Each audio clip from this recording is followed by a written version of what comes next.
அனைவருக்கும் வணக்கம். தென்காசியிலிருந்து மேகலா. நம்ம தென்காசி ஆகாஷ் ஃப்ரெண்ட்ஸ் அகாடமி சார்பாக எங்கும் தமிழ் 2 தேர்வு டிசம்பர் 26 ஸ்டார்ட் ஆகுது. அதுக்காக தான் நம்ம ப்ரிப்பேர் பண்ணிகிட்ருக்கோம். நேற்று இயல் 1க்கான 25 கொஸ்டின் பார்த்தோம். இன்றைக்கி என்ன பார்க்க போகிறோம் அப்படின்னா இயல் 2க்கான 25 கொஸ்டின் பார்க்க போகிறோம். அதுக்கு முன்னாடி ஒரு திருக்குறள் சொல்லிட்டு ஸ்டார்ட் பண்ணலான்னு இருக்கிறேன். ஆக்கம் அதிர்வனாய் செல்லும் அசைவிலா ஊக்கமுடையான் நிலை. அதாவது ஆக்கம் எப்படி இருக்கும் அப்படின்னா, ஆக்கம் அப்படின்னா ஒரு செல்வம். அந்த அப்படி செல்வம் எங்கே போகும் அப்படின்னா அசைவில்லாமல் ஒரு ஊக்கம் யார்கிட்ட இருக்கோ அவங்கக்கிட்ட தான் போகும் அப்படின்னு சொல்கிறாங்க. இந்த இடத்துல நம்ம எப்படி எடுத்துக்கலாம் அப்படின்னா, நம்ம ஒரு ஊக்கத்தோடு படித்தோம் அப்படின்னா, ஒரு சோம்பல் இல்லாமல் நம்ம படித்தோன்னா செல்வம் அப்படிங்கிறத நம்மளுக்கு எக்ஸாம் வச்சுக்கலாம். சோம்பல் இல்லாமல் ஊக்கத்தோடு படித்தோம் அப்படின்னா கண்டிப்பாக நம்மளை கவர்மெண்ட் ஜாப் அடையலாம். இப்போது நம்ம இயல் 2 பார்க்கலாம். இயல் 2ல் என்னென்ன தலைப்பெலாம் இருக்குது அப்படின்னா, கேட்கிறதா என் குரல், காற்றேவா, முல்லைப்பாட்டு, புயலிலே ஒரு தோணி, தொகைநிலை தொடர்கள். இப்போது இந்த இயல் 2 நீங்கள் பார்த்தீங்க அப்படின்னா ஃபஸ்ட்டு என்ன கொடுத்துருக்காங்கன்னா கேட்கிறதா என் குரல். கேட்கிறதா என் குரல் அப்படிங்கிறதுல ஒரு காற்று நம்மக்கிட்ட பேசினா எப்படி இருக்கும், அந்த மாதிரி தான் டாபிக் கேட்கிறதா என் குரல். அந்த காற்று என்ன சொல்லியிருக்கோம் அப்படின்னா, என்னோட உயிர், நான் தான் உங்களோட உயிர், அது மட்டும் இல்லாமல் எனக்கு நிறைய பெயர்கள் உண்டு, நான் நிறைய இலக்கியத்தில் என்னோட பெயர்கள் இருக்குது அப்படின்னு அதை பற்றி புகழ்ந்து சொல்லும். அது மட்டும் இல்லாமல் இப்படிப்பட்ட நீங்கள் எந்த அளவுக்கு மாசுபடுத்துறீங்க அப்படின்னு சொல்கிறது தான் அந்த டாபிக். ரெண்டாவது என்ன அப்படின்னா காற்றேவா. காற்றேவா அப்படிங்கிற தலைப்பில் ஒரு கவிதை இருக்கும், பாரதியார் எழுதிய கவிதை. அதில் என்ன சொல்லியிருக்காங்க அப்படின்னா, பாரதியார் இந்த காற்றை பற்றி புகழ்ந்து சொல்லிவிட்டு நீ எங்ககிட்ட வா அப்படின்னு சொல்லியிருப்பாங்க. அப்போது அப்படி சொல்கிறப்போ மெல்ல லயத்துடன் வரணும், சீராக பரவி வரணும்னு சொல்லுவாங்க காற்றை. மூணாவது முல்லைப்பாட்டு. முல்லைப்பாட்டு அப்படின்னா இதில் என்ன சொல்லியிருப்பாங்க, நல்லோர் விரிச்சு கேட்டல் அப்படிங்கிற ஒரு தலைப்பில் தான் நம்ம ஒரு பாடல் பார்க்க போகிறோம். விரிச்சி அப்படின்னா ஒன்றும் இல்லை, ஒரு சகுனம் சொல்லுவோம் இல்லையா, அந்த சகுனம் பார்க்குறது. இப்போ நம்ம நல்லது நடக்கணும் அப்படின்னா நம்ம என்ன பண்ணுவோம், ஒரு சகுனம் பார்த்து செய்வோம். அதே மாதிரி தான் ஒரு தலைவி ஒரு தலைவனுக்காக காத்துக்கிட்டு இருப்பாங்க. அந்த நேரம் பெண்கள் என்ன பண்ணுவாங்க, நீ கலங்காத, நான் உனக்கு என்ன நடக்குதுன்னு பார்த்துட்டு சொல்கிறேன் அப்படின்னு சொல்லிட்டு ஒரு ஊருக்கு வெளிப்புறத்தில் போய் நின்று ஒரு நல்ல செய்தி கேட்குதா அப்படின்னு சொல்லிட்டு கேட்குறது தான் என்ன அப்படின்னா விரிச்சு கேட்டல் அப்படின்னு சொல்கிறோம்.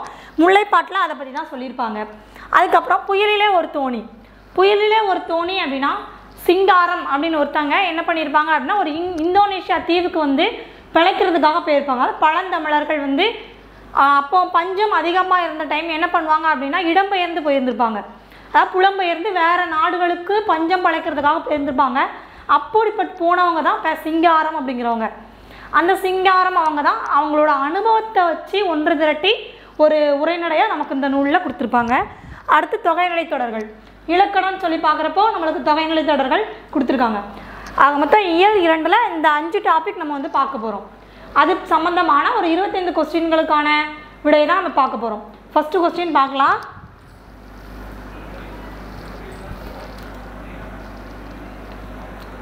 தாய்லாந்து மன்னரின் முடிசூட்டு விழாவில் எந்த பாடல்களை தாய்மொழிகள் எய்த்து வைத்து பாடுகின்றனர்? அதாவது தாய்லாந்து அப்படின்னு ஒரு நாடு இருக்குது.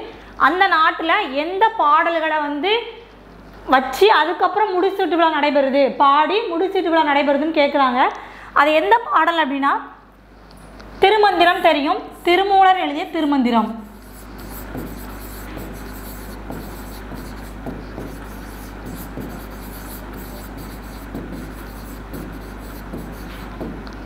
இந்த திருவெம்பாவை, திருப்பாவை, இந்த 2 நூல்கள் தான் என்ன பண்ணுவாங்க அப்படின்னா தாய்லாந்து நாட்டு முடிசூட்டு விழாவில் பாடல்கள் பாடி அதுக்கப்புறம் அவங்க என்ன பண்ணுவாங்க அப்படின்னா ஒரு பதவி ஏற்றுப்பாங்க.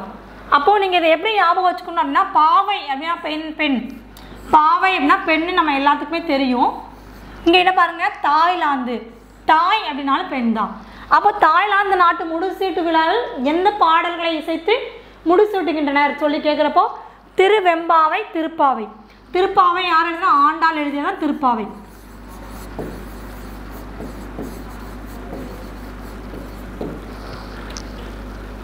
சரியா? அப்போ இந்த வினாக்கு பதில் என்ன அப்படின்னா ஏ அண்ட் பி, இந்த 2 தான் என்ன அப்படின்னா தாய்லாந்து மன்னரின் முடிசூட்டு விழாவில் பாடுகின்ற பாடல்கள். Answer D. நெக்ஸ்ட் கொஸ்டின் பார்க்கலாம்.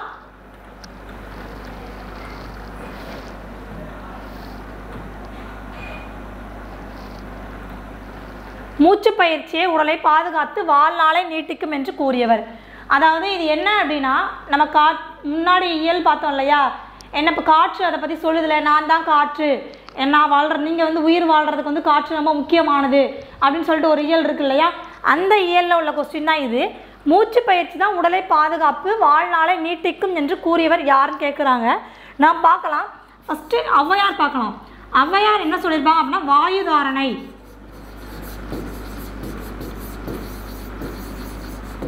வாயு தாரணை அப்படிங்கிற ஒரு அதிகாரத்தில் என்ன சொல்லியிருப்பாங்க அப்படின்னா, நீங்கள் வந்து ஒரு காற்று சுவாசிச்சிங்க, ஒரு நல்ல விதமான காற்றை சுவாசித்தா மட்டும்தான் நீண்ட நாள் வாழ முடியும் அப்படின்னு யார் சொல்லியிருப்பா அப்படின்னா ஔவையார் சொல்லியிருப்பாங்க. இளங்கோவடிகள் என்ன சொல்லியிருப்பாங்க அப்படின்னா,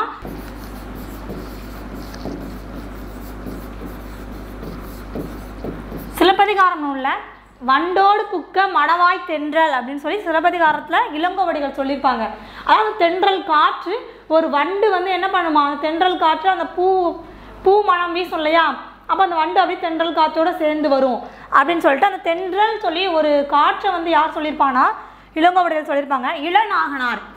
இளநாகனார் என்ன சொல்லியிருப்பாங்க அப்படின்னா, காற்று வந்து ரொம்ப அதிகமாக, அதாவது புயல்னு வச்சுக்கோங்களேன், ரொம்ப அதிகமாக வீசிச்சு அப்படின்னா என்ன பண்ணும், ஒரு மணலை அப்படியே ஒரு இடத்துல கொண்டாந்து குவிக்கும். அப்போது இளநாகனார் அதை தான் சொல்லியிருப்பாங்க. ஒரு காற்று வந்து ரொம்ப அதிகமாக வீசிச்சு அப்படின்னா கடற்கரை பகுதியில் ஃபுல்லாக மணல் குவிஞ்சு போயிடும் அப்படின்னு சொல்கிறது யாருன்னா இளநாகனார் சொல்லியிருப்பாங்க. நீங்கள் அதை எப்படி ஞாபகம் வச்சுக்கணும் அப்படின்னா, இளங்கோவடிகள் அப்படின்னா காற்றை தென்றல் அப்படின்னு சொல்லியிருப்பாங்க. இளநாகனார்னா ஒரு இளைஞன் ஞாபகம் வச்சுக்கோங்க.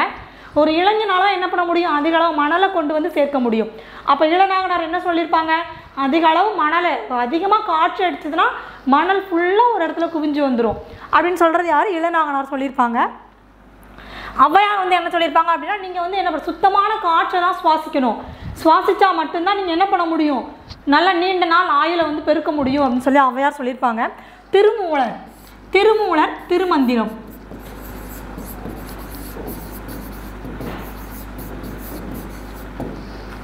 இவங்க தான் என்ன சொல்லியிருப்பாங்க அப்படின்னா, நீங்கள் திருமந்திரம் நீங்கள் எடுத்து பார்த்தாலே தெரியும், அதில் அவங்க நம்ம வாழ்நாள் சம்மந்தப்பட்டது, நம்ம உடலுக்கு தேவையானது எல்லாமே யார் சொல்லியிருப்பா அப்படின்னா திருமூலர் சொல்லியிருப்பாங்க. அப்படி சொல்லப்பட்டதான் என்ன அப்படின்னா, மூச்சு பயிற்சி உடலை பாதுகாத்து வாழ்நாளை நீட்டிக்கும் அப்படின்னு சொன்னாங்க. யார் அப்படின்னா திருமூலர்.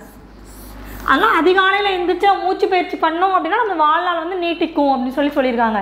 அப்போ ரெண்டாவது வினாக்கான ஆன்சர் என்ன அப்படின்னா திருமூலர். நெக்ஸ்ட் கொஸ்டின் பார்க்கலாம்.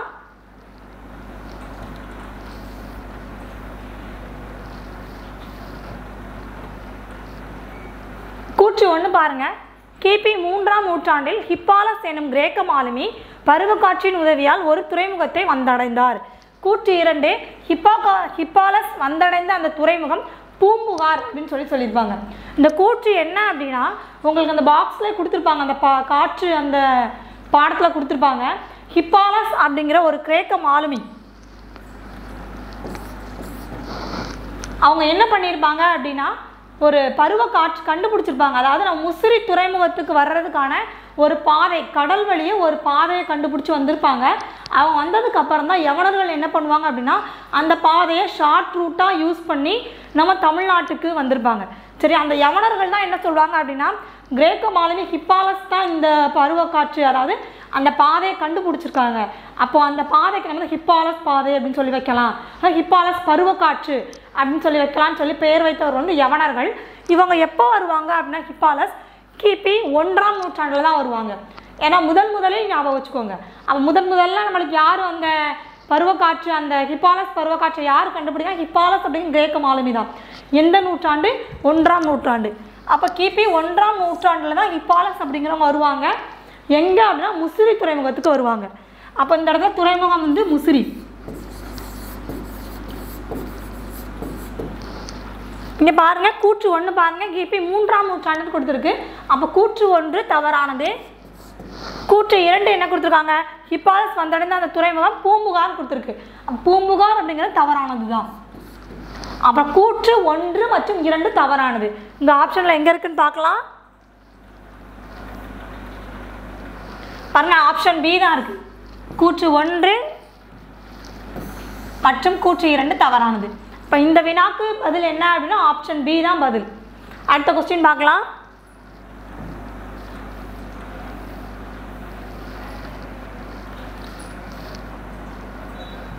பொருந்தாததை தேர்ந்தெடுக்க.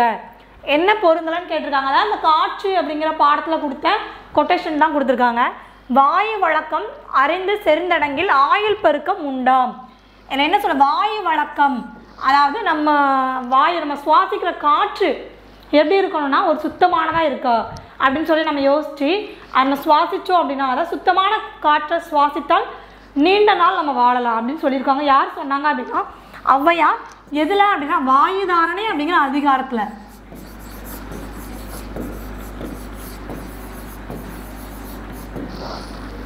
வாயு தாரணை அப்படிங்கிற அதிகாரத்தில் கூறியிருப்பாங்க. ரெண்டாவது பாருங்க, வண்டோடு புக்க மணவாய் தென்றல். நம்ம ஆல்ரெடி பழைய கொஸ்டினில் பார்த்தோம். வண்டோடு புக்க மணவாய் தென்றல் அப்படின்னு சொல்லிட்டு சிலப்பதிகார நூலில் தான் இருக்கும்.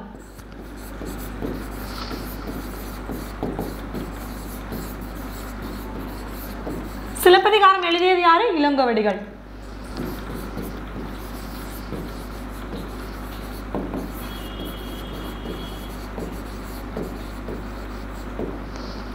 அப்போ இந்த கூற்று 2 பாருங்க, வண்டோடு புக்க மணவாய் தென்றல். அப்போ மதுரை இளைநகரன் இருக்கு. அப்போ இது தவறானது. 3வது பார்க்கலாம், வலிமிகின் வழி இல்லை. இது என்ன அப்படின்னா இதுவும் காற்று அந்த பாடத்தில் தான் இருக்கும். வலிமிகின் வழி இல்லை அப்படின்னு கூறியவர் ஐயூர் முடவனார். இது சரியானது தான். அப்போ கூற்று 1, 3 சரியானது. அப்போ 2 தவறானது. இதில் ஆப்ஷன் எங்கே இருக்குன்னு பார்க்கலாம். எங்கே 2 மட்டும் தவறானது. ஆப்ஷன் பி தான் இதுக்கு சரியான விடை. நீங்கள் முடவனார் அப்படிங்கிறது என்ன ஞாபகம் வச்சுக்கலாம் அப்படின்னா வலி ரொம்ப அதிகமாக வலி இருந்தால் என்ன பண்ண முடியும், ரொம்ப முடங்கி போய் இருந்தால் தான் நம்மளுக்கு வலி இருக்கும். அப்போ வலிமிகின் வலி இல்லை அப்படின்னு கூறியவங்க யார் அப்படின்னா முடவனார் அப்படின்னு ஞாபகம் வச்சுக்கலாம். ஔவையார் அப்படிங்கிறவங்க என்ன சொல்லியிருப்பாங்க அப்படின்னா நம்ம நல்ல காற்றை சுவாசித்தால் மட்டுமே நம்ம வாழ்நாள் அதிகமாக இருக்கும் அப்படின்னு சொல்லியிருப்பாங்க ஔவையார். அடுத்த கொஸ்டின் பார்க்கலாம்.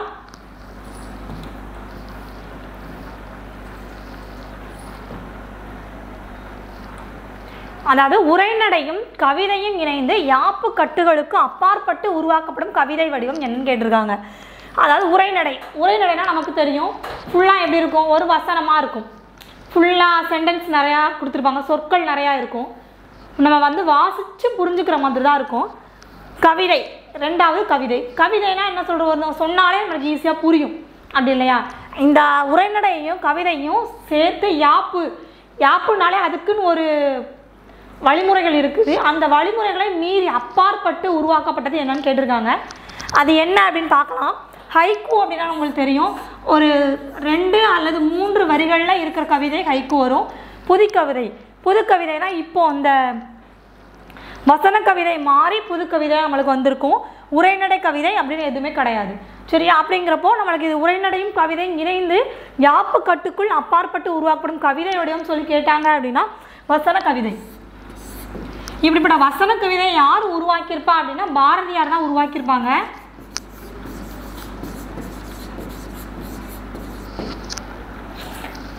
இதை நம்ம ஆங்கிலத்தில் எப்படி சொல்லுவோம் அப்படின்னா ப்ரோஸ் போயட்ரி அப்படின்னு சொல்லுவோம். ப்ரோஸ் போயட்ரி நாளடைவில் இது எப்படி மாறியது அப்படின்னா புது கவிதையாக மாறியது சரியா. அப்போ இந்த கொஸ்டினுக்கான விடை என்ன அப்படின்னா வசன கவிதை அப்படிங்கிறத சரியான விடை. அடுத்த கொஸ்டின் பார்க்கலாம்.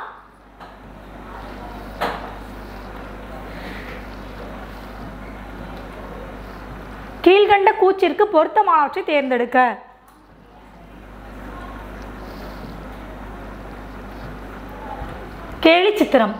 கேலி சித்திரம் கருத்துப்படம் போன்றவற்றை உருவாக்கியவர். குழந்தைகளுக்கான நீதி பாடல்கள் சில நீதிகளையும் பாடல்களில் தந்தவர். பாட்டுக்கோர் புலவன் என பாராட்ட பெற்றவர். இந்தியா சுதேசமித்திரன் முதலிய இதழ்களில் ஆசிரியராக பணியாற்றியவர் கேட்டிருக்காங்க. அதாவது இந்த 4 கூற்றுகளுக்கான சொந்தக்காரர் யாருன்னு கேட்டிருக்காங்க. யாருன்னு பார்க்கலாம். ஃபர்ஸ்ட் பாரதிதாசன் பார்க்கலாம். பாரதிதாசன் அப்படின்னா அவங்க குயில் பொன்னி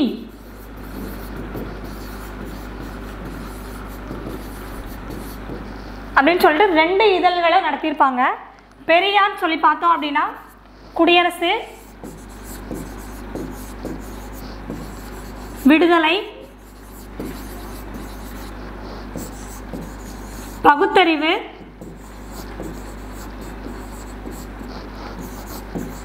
புரட்சி, ரிவோல்ட் அப்படின்னு ஒரு 5 இதழ்கள் நடத்திருப்பாங்க. பாரதியார் அப்படின்னா விஜயா, சூர்யா இதழ்கள் நடத்தியிருப்பாங்க. அது மட்டும் இல்லாமல் இந்தியா, சுதேசமித்திரன் இதழ்களில் ஆசிரியராக பணிபுரிஞ்சிருப்பாங்க. கவிமணி அப்படின்னா என்னன்னா அப்படின்னா பாரதியாரை பாட்டுக்கொரு புலவன் பாரதி அப்படின்னு கூறியது யார் அப்படின்னா கவிமணி தான் சொல்லியிருப்பாங்க. நம்ம இதை பாரதிதாசன், பெரியாரை பற்றி இன்னும் டெப்த்தாக அடுத்தடுத்த கிளாஸில் பார்க்கலாம். ஏன்னா அவங்களோட பாடல்கள் இருக்குது, பாரதிதாசன் பாடல்கள் அடுத்தடுத்த கிளாஸில் பார்க்கலாம். இப்போ இந்த கொஸ்டினுக்கு சம்மந்தப்பட்ட இதழ்கள் தான் நம்ம பார்த்துருக்கோம். பாரதியோட இதழ்கள் விஜயா, சூர்யா, அது மட்டும் இல்லாமல் இந்தியா, சுதேசமித்திரன் இதழ்களில் வந்து ஆசிரியராக பணிபுரிஞ்சிருப்பாங்க. பாரதிதாசனோட இதழ்கள் குயில், பொன்னி. பெரியாரோட இதழ்கள் பத்திரிகை என்ன அப்படின்னா ரிவோல்ட், புரட்சி, பகுத்தறிவு, குடியரசு, விடுதலை. இப்போ நம்ம கூற்று பார்க்கலாம். என்ன கொடுத்துருக்காங்க? கேலி சித்திரம், கருத்து படம் போன்றவற்றை உருவாக்கியவர். கேலி சித்திரம் அப்படின்னா என்ன அப்படின்னா இப்போ நம்மளுக்கு ஒரு கார்ட்டூன் வருது இல்லையா, அதான் ஒருத்தவங்களை கேலி பண்ணி அந்த கார்ட்டூன் ஃபஸ்ட்டு யார் உருவாக்கியிருப்பான்னு கேட்பாங்க. யார் அப்படின்னா பாரதியார் தான். எந்த இதழில் வந்து இந்தியா அப்படிங்கிற ஒரு இதழில் தான் வந்து கேலி சித்திரம் அப்படிங்கிறத உருவாக்கியிருப்பாங்க. குழந்தைகளுக்கான நீதிகளையும் பாடல்களையும் தந்தவர். அது மட்டும் இல்லாமல் பாரதியார் வந்து என்னென்ன பாடல்கள் பாடியிருப்பாங்க அப்படின்னா கண்ணன் பாட்டு,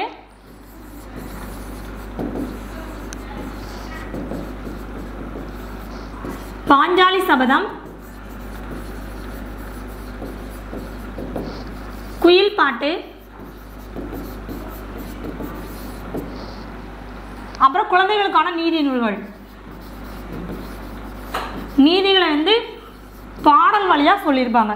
சரி, அப்போது இந்த இது வந்து கரெக்டு தான். குழந்தைகளுக்கான நீதிகளையும் பாடல்களையும் தந்தவர் பாரதியார் தான்.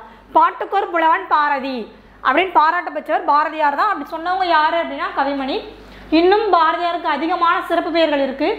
என்னென்னு சொல்லி பார்த்தா நீடுதியில் நீங்கள் பாடி வந்த நிலா, அப்போல்லாம் பாட்டுக்கொரு புலவன், இது எல்லாமே பாரதியாரோட பாடல்கள் தான், அவரோட சிறப்பு பெயர்கள் தான்.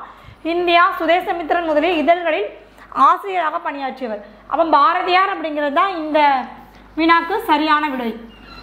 அடுத்த கொஸ்டின் பார்க்கலாம்.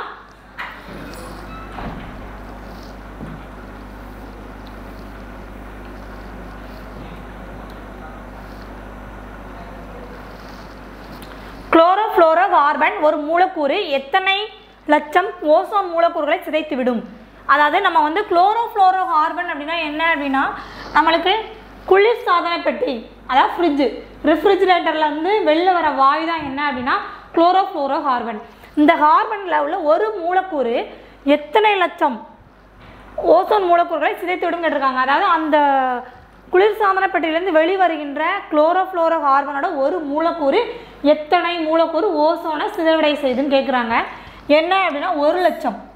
அதாவது ஒரு மூலக்கூறு 1 லட்சம் ஓசோனை வந்து மூலக்கூறுகளை சிதைத்து விடுகின்றதான். இப்போது இந்த குளோரோஃப்ளோரோ கார்பனுக்கு பதிலாக மாற்று வழி வந்து ஹைட்ரோ கார்பன்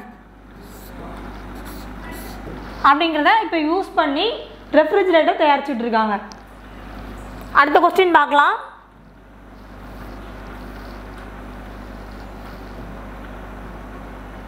முல்லைப்பாட்டு பார்த்தோம் இல்லையா, முல்லைப்பாட்டு அதில் வந்து நல்லோர் விரிச்சு கேட்டோன்னு சொல்லி பார்த்தோமா, அதில் வந்து முல்லை நிலத்திற்குரிய சிறுபொழுது என்ன அப்படின்னு கேட்டிருக்காங்க. நம்மளுக்கு தெரியும் ஐந்தனைகள். ஐந்தனைகள் என்ன அப்படின்னா குறிஞ்சி,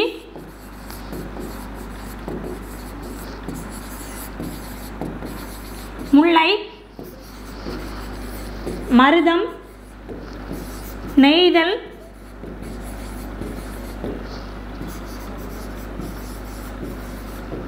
பாலை. இந்த 5 ஐந்தனைகள். குறிஞ்சிக்கூடிய சிறுபொழுது என்ன? அப்படி சிறுபொழுது தான் கேட்டிருக்காங்க. சிறுபொழுது பார்க்கலாம். குறிஞ்சி அப்படின்னாலே தெரியும் நம்மளுக்கு மலையும் மலை சார்ந்த இடமும். இதுக்கு என்ன அப்படின்னா யாமம் சிறுபொழுது. முல்லை அப்படின்னா மருதம், நெய்தல், பாலை. ஒன்றுக்கு தனித்தனியாக பார்க்கலாம். முல்லை அப்படின்னா மாலை, மருதம் அப்படின்னா வைகரை, நெய்தல் அப்படின்னா ஏற்பாடு, பாலை அப்படின்னா நண்பகல். அதை நீங்கள் எப்படி ஞாபகம் வச்சுக்கோன்னா, குறிஞ்சி அப்படின்னா நம்மளுக்கு வந்து மலையும் மலை சார்ந்த இடம். மலைனா நம்ம நைட்டு தான் போகும் இல்லையா, அப்போ யாவம் ஞாபகம் வச்சுக்கோங்க. முல்லை அப்படின்னா காடும் காடு சார்ந்த இடமும். காட்டில் இருந்து எப்போ ஈவினிங் சாயந்தரம் தான் நம்மளுக்கு வருவாங்க வீட்டுக்கு. மாலை. மருதம் அப்படின்னா வயலும் வயல் சார்ந்த இடமும். வயலுக்கு நம்ம எப்போ போவோம்? அதிகாலையில் போவோம். அதிகாலை என்ன சொல்லுவாங்க? வைகரை அப்படின்னு சொல்லுவாங்க. நெய்தல் அப்படின்னா கடலும் கடல் சார்ந்த இடம், அதான் மீன் பிடிக்கிறவங்க இருக்கிற இடம். மீன் பிடிக்கிறது எப்போ சொல்லுவாங்க? மதியம் 2 மணிக்கு மேலே நீங்கள் போனால் நல்லாயிருக்கும், 6 மணிக்குள்ளே அப்படிங்கிறப்போ ஏற்பாடு. பாலை அப்படின்னா நண்பகல், அதிகமாக வெயில் இருக்குமா நண்பகல். இதுதான் இதோட சிறுபொழுதுகள். இப்போ பார்க்கலாம், நமக்கு என்ன கேட்டிருக்காங்க? முல்லை நிலத்திற்கு உரிய சிறுபொழுது. முல்லை நிலத்திற்கு என்ன? மாலை. அப்போ இதோட சிறுபொழுது மாலை அப்படிங்கிறத சரியான விடை. அடுத்த கொஸ்டின் பார்க்கலாம்.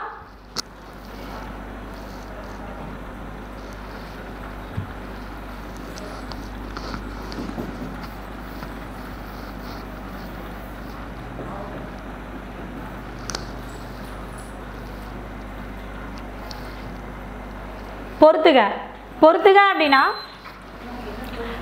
இதோட பொருள் கரெக்டான்னு சொல்லி கேட்டிருக்காங்க. ஃபஸ்ட்டு என்னன்னு பார்க்கணும், நனந்தலை உலகம். இது எதுலேருந்து கேட்டிருக்காங்க அப்படின்னா முல்லைப்பாட்டு அப்படிங்கிற அந்த பாடல்ல இருந்து அந்த பொறுத்துக்க கேட்டிருக்காங்க. ரொம்ப முக்கியமானது, நீங்கள் நல்லா பார்த்துக்கோங்க. நனந்தலை உலகம் அப்படின்னா உலகம் தெரியுது, நனந்தலை அப்படின்னா அகன்ற உலகம். அப்போ அகன்ற உலகம் அப்படிங்கிறது சரியானது. கோடு அப்படின்னா மலை. விருச்சி நல்லோர், விருச்சி கேட்டேன்னு சொல்லாமா? நல்லோர் விருச்சி அப்படின்னா ஒரு நற்சொல், ஒரு நல்ல சொல் கிடைக்காதா அப்படின்னு சொல்லிட்டு ஒரு முதுப்பெண்டில் என்ன பண்ணுவாங்க அப்படின்னா ஒரு ஊருக்கு ஒதுபுறமாக போயிட்டு விருச்சி கேட்பாங்க. விருச்சி அப்படின்னா நற்சொல். நேமி அப்படின்னா என்ன அப்படின்னா வளமுறி சங்கு.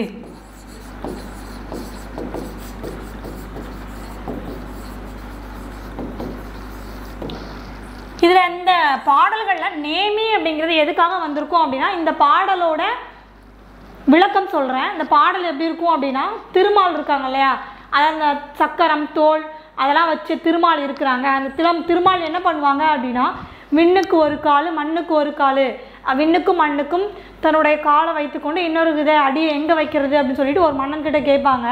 அவங்களோட செருக்கை வந்து அகந்தையை வந்து ஒழிக்கிறதுக்காக. அதே மாதிரி தோற்றத்தில் மேகம் என்ன பண்ணுமா, மழை வர்ற மாதிரி கடல்ல இருந்து அதிகளவு நீரை எடுத்து மேகம் வந்து மழை பொழியறதுக்கு தயாராகி கொண்டிருந்த அந்த மாலை பொழுதை தான் இந்த முதுபெண்டிர் என்ன பண்ணுவாங்க அப்படின்னா விருச்சி கேட்கறதுக்காக, அதாவது ஒரு நற்சொல் கேட்கறதுக்காக ஊருக்கு ஒதுக்குப்புறமா போவாங்களாம். அந்த டைம் என்ன நடக்கும் அப்படின்னா, ஒரு பெண், ஒரு சிறுமி வந்து கன்றுக்குட்டியை பார்த்து, கன்றுக்குட்டி வந்து பசியோடு இருக்கும்.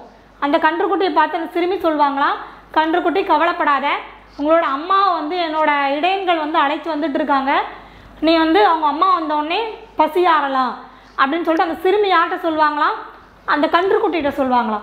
அதை அந்த முதுபெண்டிர் கேட்பாங்க. கேட்டோடனே அப்போ அவங்களுக்கு சந்தோஷம், நம்ம வந்து என்ன பண்ணுறோம் அப்படின்னா ஒரு நம்ம நல்ல செய்தி நம்மளுக்கு கிடைத்து விட்டது. அப்போ என்ன நல்ல செய்தி கிடச்சினா அது நல்ல சகுனம் தானே. ஏன்னா அவங்க எதுக்கு போயிருப்பாங்க, ஒரு தலைவன் வந்து வருவாங்களா வரமாட்டாங்களா அப்படின்னு சொல்லி ஒரு ஏக்கத்தோடு இருந்துட்டு இருப்பாங்க. அவங்களுக்காக ஒரு நல்ல செய்தி கேட்கறதுக்காக தான் அந்த இடத்துக்கு போயிருப்பாங்க. அந்த சமயம் அந்த சிறுமி என்ன சொல்லுவாங்க, கவலைப்படாத, உங்கள் அம்மாவை என்னோட இடையர்கள் வந்து அழைச்சிட்டு வந்துடுவாங்க அப்படி அந்த கன்றுக்குட்டிக்கிட்ட அந்த சிறுமி சொல்லிகிட்டு இருப்பாங்க. அதை அந்த பெண்கள் கேட்பாங்க. அப்போது அந்த நிகழ்ச்சி தான் அங்கே நடந்துகிட்ருக்கு. அப்போ நேமி அப்படிங்கிறது அந்த இடத்துல அதுக்காக தான் வருது. நேமி அப்படின்னா வளமுறி சங்கு அப்படின்னு சொல்லி பொருள். அப்போ இதில் தவறாக பொருந்துகிறது என்ன அப்படின்னா நேமி அப்படிங்கிறது தான் தவறாக பொருந்துகிறது. அடுத்த கொஸ்டின் பார்க்கலாம்.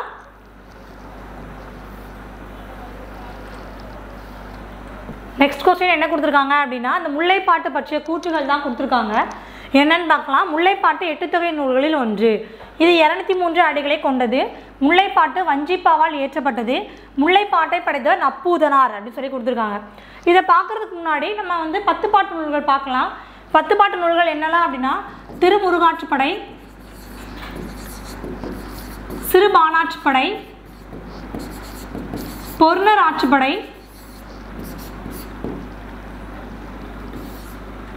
மலைபடுகடாம்,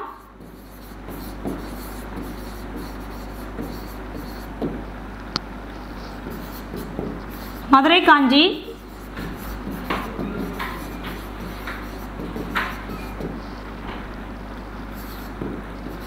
குறிஞ்சிப்பாட்டு, முல்லைப்பாட்டு,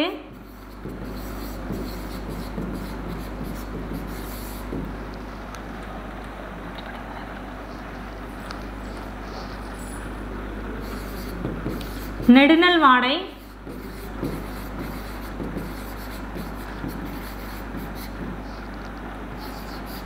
பட்டினப்பாலை,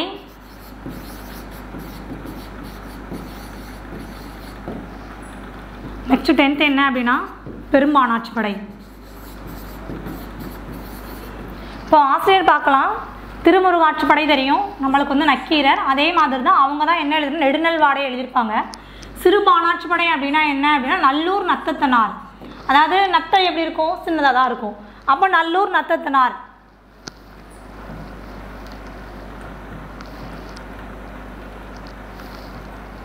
நல்லூர் நத்தத்தனார். பொறும்பானாட்சிப்படை பொறுமையாக இருப்பாங்க. யார்? பெண்கள் தான் பொறுமையாக இருப்பாங்க. முடத்தாம கண்ணியார். மலைபடுகடாம் மலை பெரியதாக இருக்குமா பெரும் கௌசிகனார். மதுரை காஞ்சி ஆசிரியர் தெரியும் நம்மளுக்கு. குறிஞ்சி யார்? குறிஞ்சி கபிலர். முல்லைப்பாட்டு நப்பூதனார்.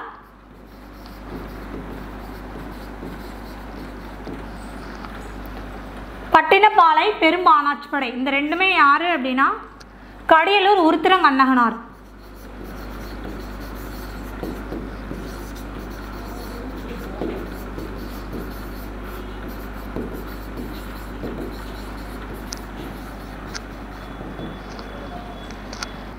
அதுக்கப்புறம் நம்மளுக்கு இப்போ கொஸ்டின் ரொம்ப அடியளவுள்ள சிறியது என்ன? முல்லைப்பாட்டு. அதோட அடிவரைகள் 103. இவ்வளோ நம்மளுக்கு இப்போ தெரிஞ்சுக்கிட்டோம். ஃபஸ்ட்டு என்ன கொடுத்துருக்காங்கன்னா முல்லைப்பாட்டு 8 தொகை நூல்களில் ஒன்றுன்னு கொடுத்துருக்காங்க. முல்லைப்பாட்டு வந்து 10 பாட்டு நூல்கள் தான் ஒன்று. அப்புறம் கூற்று 1 ஏ தவறானது. இது 203 அடிகளை கொண்டதுன்னு கொடுத்துருக்காங்க. 203 அடிகள் கிடையாது, 103 அடிகள். அவன் பி தவறானது. முல்லைப்பாட்டு வஞ்சிப்பாவால் இயற்றப்பட்டது. இது வஞ்சிப்பா கிடையாது, ஆசிரியப்பாவால் இயற்றப்பட்டது. ஆசிரியப்பாவால் இயற்றப்பட்டது. முல்லைப்பாட்டை படைத்தவர் நப்பூதனார். அப்போ ஆப்ஷன் டி மட்டும் தான் சரியானது. இது ஆப்ஷன் பி சி வந்து தவறானது. அப்போ இது வந்து தவறானது. முல்லைப்பாட்டு பற்றிய கூற்றுகளில் சரியானது என்ன அப்படின்னா முல்லைப்பாட்டை படைத்தவர் நப்பூதனார். முல்லைப்பாட்டு அப்படின்னா அதை இயற்றியவர் யார் அப்படின்னா நப்பூதனார். அதோட அடி வரையறை என்ன அப்படின்னா 103.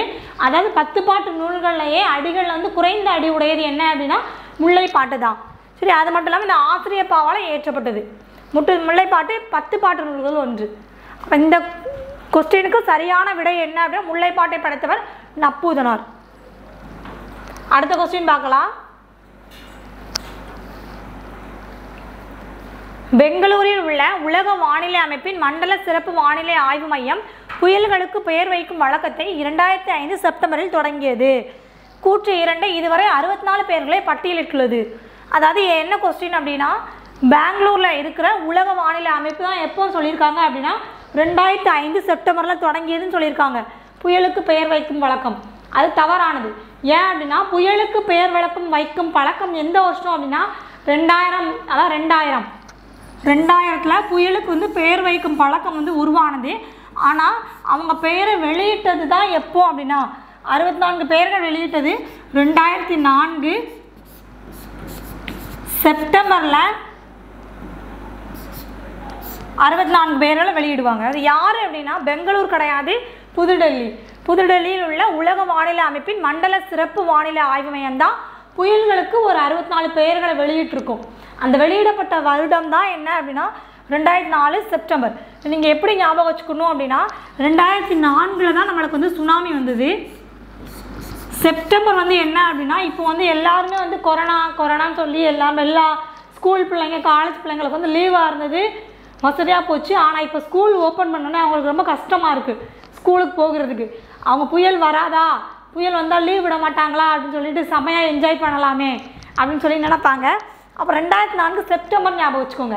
செப்டம்பரில் தான் செம்மையாக என்ஜாய் பண்ணுறாங்க. அப்போ 2004 செப்டம்பரில் தான் ஒரு புயலுக்கு வந்து 64 பெயர்கள் வந்து வெளியிட்டிருக்காங்க. பாருங்க 2004 64 மேட்ச் ஆகுதா? 2004 செப்டம்பரில் 64 பெயர்கள் வந்து வெளியிட்டாங்க. அப்படி வெளியிட்ட பெயர்களில் நம்ம இந்தியா சார்பாக என்ன அப்படின்னா அக்னி,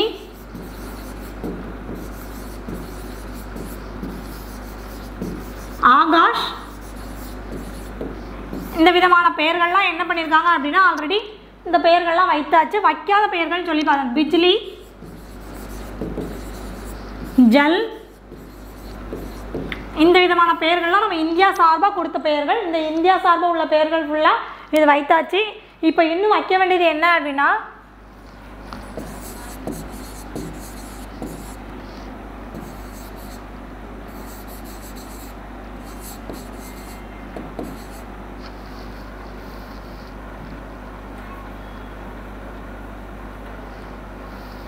மேக் அப்படிங்கிற ஒரு பெயர் தான் வந்து வைக்காமல் இருக்குது.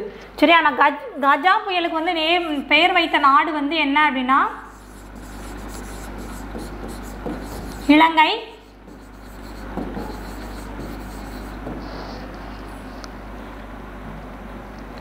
அதாவது அந்த பாக்ஸ் இதெல்லாம் கொடுத்துருப்பாங்க. அதாவது நம்ம இந்தியா சார்பில் அக்னி, ஆகாஷ், பிஜ்லி, ஜல் இது எல்லாமே வந்து பெயர் வைத்தாச்சு. இன்னும் வைக்காதது மேக் அப்படிங்கிற நேம் வந்து பெயர் வைக்கலை. கஜா புயலுக்கு பெயர் வைத்த நாடு என்ன அப்படின்னா இலங்கை.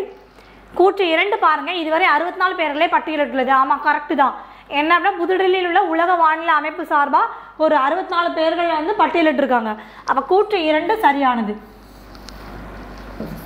கூற்று 1 தவறானது.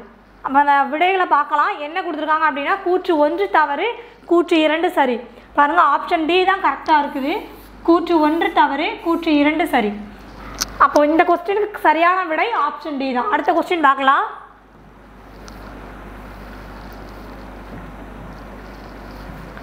அமிலமலையை உருவாக்கும் காரணிகள்.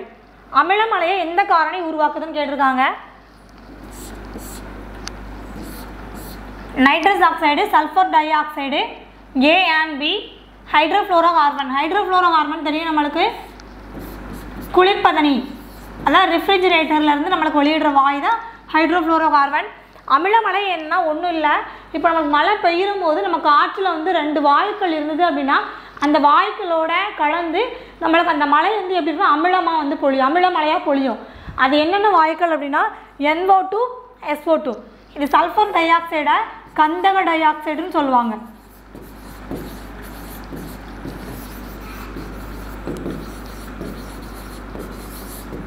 இப்போ அமிலமலையை உருவாக்கும் காரணிகள் NO2, SO2. இதில் ஆப்ஷன் பார்த்தீங்க அப்படின்னா ஆப்ஷன் சி தான் இதுக்கு சரியான விடை. அப்போ option C, A and B. இப்போ அமிலமலையை உருவாக்கும் காரணிகள் NO2, SO2.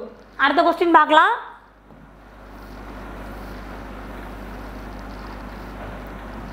அதான் ஆங்கில வார்த்தைகளை வந்து தமிழ் வார்த்தைகளோட பொறுத்து சொல்லி கொடுத்துருக்காங்க. Storm, whirlwind, tempest, tornado. இந்த இதுக்கு பொருத்தமானது கேட்டிருக்காங்க. ஸ்ட்ரோம் அப்படின்னா என்ன அப்படின்னா புயல். வைல்விண்ட் அப்படின்னா சுழல் காற்று. டெம்பெஸ்ட் அப்படின்னா பெருங்காற்று. டொர்னடோ அப்படின்னா சூறாவளி. இதை நம்மளுக்கு பொறுத்துகளையும் கொடுத்து கேட்கலாம். அப்படி இல்லை அப்படின்னா கொஸ்டின் எப்படி இருக்குன்னா 4 இதுக்கும் கொடுத்து இது தவறாக பொருந்தில்லைன்னு சொல்லினாலும் கேட்கலாம் நம்மளுக்கு கொஸ்டினில். இப்போ பார்க்கலாம். இதுக்கு என்ன அப்படின்னா ஃபஸ்ட்டு ஏ வந்து என்ன 4, பி 3, சி வந்து 2, டி வந்து 1. இதுக்கு ஆப்ஷன் பாருங்கள்.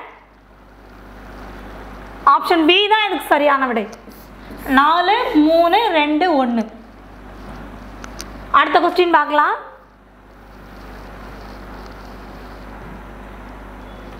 சிவப்பு சட்டை பேசினார். இச்சொல்லுக்கான தொகையின் வகையை காண்க. அதாவது தொகையின் வகை என்னன்னு கேட்டிருக்காங்க. சிவப்பு சட்டை பேசினார் அப்படிங்கிற சொல்லுக்கான தொகையின் வகை. தொகைநிலை தொடர்கள் எவ்வளோனா ஒரு 6 வகைப்படும். என்ன அப்படின்னா வேற்றுமை தொகை,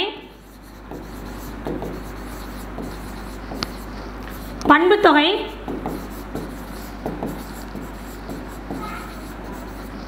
வினைத்தொகை, உவமை தொகை, உம்மை தொகை,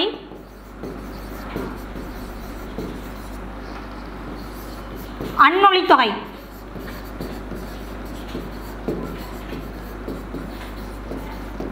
ஃபஸ்ட்டு வேற்றுமை தொகை அப்படின்னா என்னன்னு பார்க்கலாம். வேற்றுமை தொகை அப்படின்னா நம்மளுக்கு வேற்றுமை உறுப்பு தெரியுமா? ஐ, ஆல், கு, இன், அது, கண். இது எல்லாமே தான் உங்களுக்கு வேற்றுமை தொகை. இந்த வேற்றுமை தொகை என்ன சொல்லும் அப்படின்னா 2 வார்த்தைகளுக்கு இடையில ஒன்று மறைந்தாகவும் வரலாம், வெளிப்படையாகவும் வரலாம்.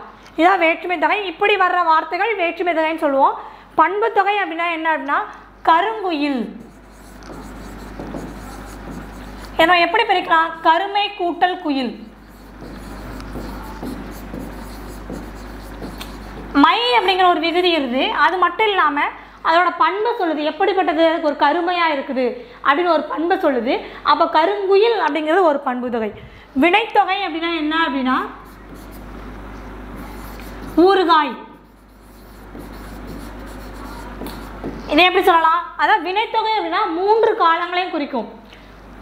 அதாவது இறந்த காலம், நிகழ்காலம், எதிர்காலம் 3 காலங்களையுமே குறிக்கிறது தான் வினைத்தொகைன்னு சொல்லுவோம்.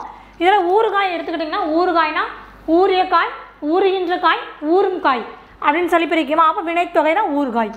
ஓமை தொகை அப்படின்னா என்ன அப்படின்னா இப்போ 2 சொற்கள் இருக்குன்னு வச்சுக்கோங்க. மலர்கை, அதை எப்படி எழுதலாம்? மலர் போன்ற கை. அதாவது அவரோட கை எப்படி இருக்குன்னா ஒரு மலர் மாதிரி இருக்குது. அப்போ அதை போன்ற அப்படிங்கிற ஒரு ஓம உருவம் மறைந்து வருதா? அதை ஓமை தொகைன்னு சொல்லலாம். உண்மை தொகை அப்படின்னா என்ன அப்படின்னா அப்படிங்கிற ஒரு விகுதி வந்து மறைந்து வரும். ஃபார் எக்ஸாம்பிள் அண்ணன் தம்பி.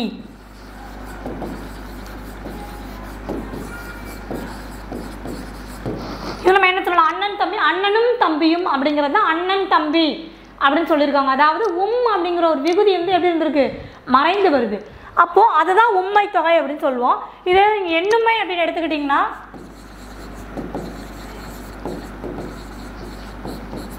அண்ணனும் தம்பியும், அதாவது அந்த அப்படிங்கிற விகுதி வந்து வெளிப்படையாக வர்றது தான் எண்ணுமை. புரியுது? ரெண்டுக்கும் வித்தியாசம் என்னன்னு பாருங்கள். உண்மை தொகை அப்படின்னா அப்படிங்கிற ஒரு விகுதி வந்து வெளிப்படையாக வராது. எண்ணுமை அதுலேயே நம்மளுக்கு தெரியுது. எண்ணுமை அப்படிங்கிறதுல அப்படிங்கிற ஒரு விகுதி வந்து எப்படி இருக்கும்? வெளிப்படையாக வரும். அப்போ எண்ணுமையில் அண்ணனும் தம்பியும், உண்மை தொகையில் அண்ணன் தம்பி. அன்மொழி தொகை அப்படின்னா என்ன? இது எல்லாமே இருக்காது, எதுலையுமே அதில் வந்து பொருந்தி வராது. வேற்றுமை தொகையும் அதில் இருக்கிற மாதிரி தெரியாது, பண்பு தொகையும் வராது, ஊமை தொகையானும் தெரியாது. அப்படி பொருந்தி வராமல் தனிப்பட்டு நிற்கும். அதுதான் அன்மொழி தொகைன்னு சொல்லுவோம். இந்த எடுத்துக்காட்டை பாருங்கள். சிவப்பு சட்டை பேசினார். இது யார் சொல்கிறாங்க? சிவப்பு சட்டை, அதாவது ஒரு சிகப்பு நிறத்தில் சட்டை அணிந்தவங்கள தான் சொல்கிறாங்க. அணிந்தவங்கள சிவப்பு சட்டை பேசினார்னு சொல்கிறாங்க. அப்போ சிவப்பு சட்டை பேசினார் அப்படிங்கிறத நீங்கள் பாருங்கள். அது பண்பு தொகையை வருமானா? வராது. ஏன்னா அது ஒரு பண்பை குறிக்கலை. ஊமை தொகைனா அந்த இடத்துல ஓம ஒரு இது வருதா? வரல, இதுவும் வராது. உண்மை தொகை பாருங்கள். அப்படிங்கிற ஒரு விகுதி ஏதோ மறைந்து வந்திருக்கா? வரல. அப்போ இது ஒரு அன்மொழி தொகை. புரியுதா? கருப்பு சட்டை பேசினார், அதாவது கருப்பு சட்டை பேசினார் குறிப்பாக ஒரு ஆளை சொல்கிறாங்க. ஒரு மறைமுகமாக இன்னொருத்தவங்க அவங்கள சொல்கிறாங்க. அந்த கருப்பு சட்டை பேசினா, சிகப்பு சட்டை பேசினா அப்படின்னு சொல்லிட்டு அவங்கள சொல்கிறாங்க இல்லையா? அப்போ அதுதான் அன்மொழி தொகைன்னு சொல்கிறோம். அப்போ இந்த வினாக்கு சரியான விடை என்ன அப்படின்னா அன்மொழி தொகை தான் சரியான விடை. அடுத்த கொஸ்டின் பார்க்கலாம்.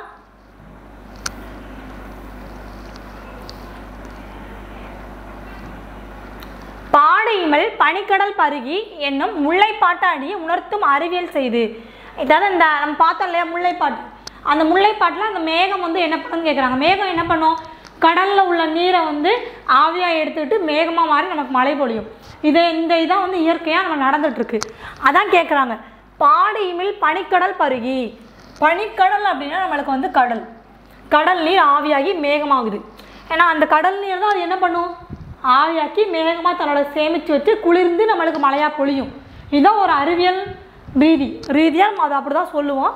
இதில் இதான் கேட்டிருக்காங்க. கடல் நீர் குளிர்ச்சி அடைதல். குளிர்ச்சி அடையுமா? தவறானது. அப்போது தவறானது. கடல் நீர் ஒழித்தல், அப்போ சியும் தவறானது தான். கடல் நீர் கொந்தளித்தல், டியும் தவறானது தான். சரியான விடை பி தான். கடல் நீர் ஆவியாகி மேகமாதல். அப்போது பாடையிமில் பனிக்கடல் பரகி என்னும் முல்லைப்பாட்டு அடி உணர்த்தும் அறிவியல் செய்தி கடல் நீர் ஆவியாகி மேகமாதல். இதுதான் இதுக்கு சரியான விடை. அடுத்த கொஸ்டின் பார்க்கலாம்.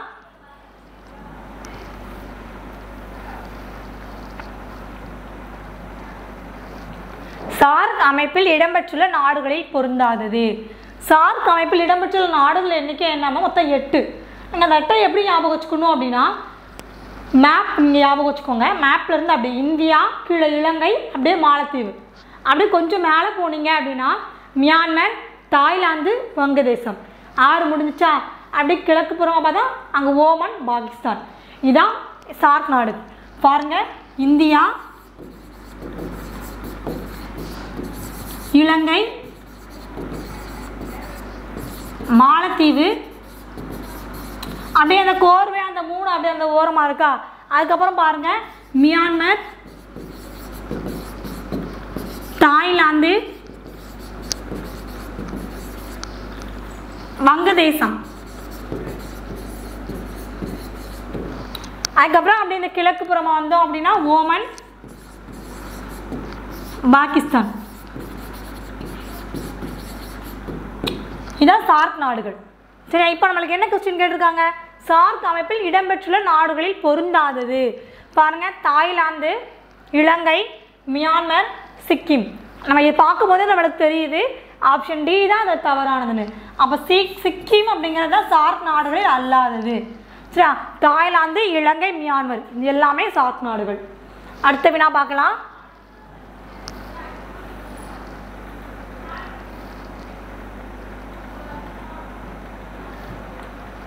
கீழ்கண்ட கூற்றிற்கு பொருத்தமானவரை தேர்ந்தெடு. 1. புயலிலே ஒரு தோணி என்ற நூலை எழுதியவர், தினத்தந்தி நாளிதழில் பணியாற்றியவர், 7.5 லட்சம் ரூபாயை மாணவர்களின் கல்வி வளர்ச்சிக்காக வழங்கியவர்.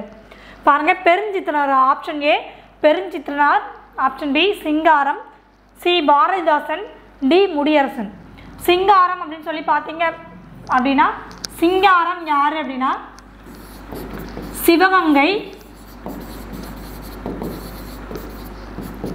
சிங்கமுனரி.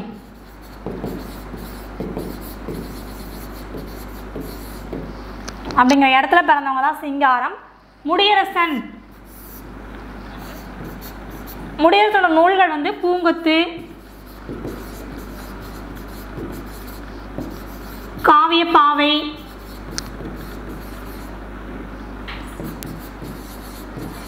முடியரசனோட நூல்கள். பெருஞ்சித்திரனார் நூல்கள் நம்மளுக்கு தெரியும், நம்ம இயல் 1லே பார்த்தோம். கொய்யாக்கனி, கனிச்சாறு, ஐயை, நூறாசிரியம், என் சுவை என்பது, மகபுவஞ்சி. இது எல்லாமே பெருஞ்சித்திரனாரோட பாடல்கள். பாரதிதாசன் பாடல்கள் சொல்லி பார்த்தோம் அப்படின்னா பாரதிதாசன் வந்து பிசிராந்தையார் அப்படிங்கிற நூலுக்காக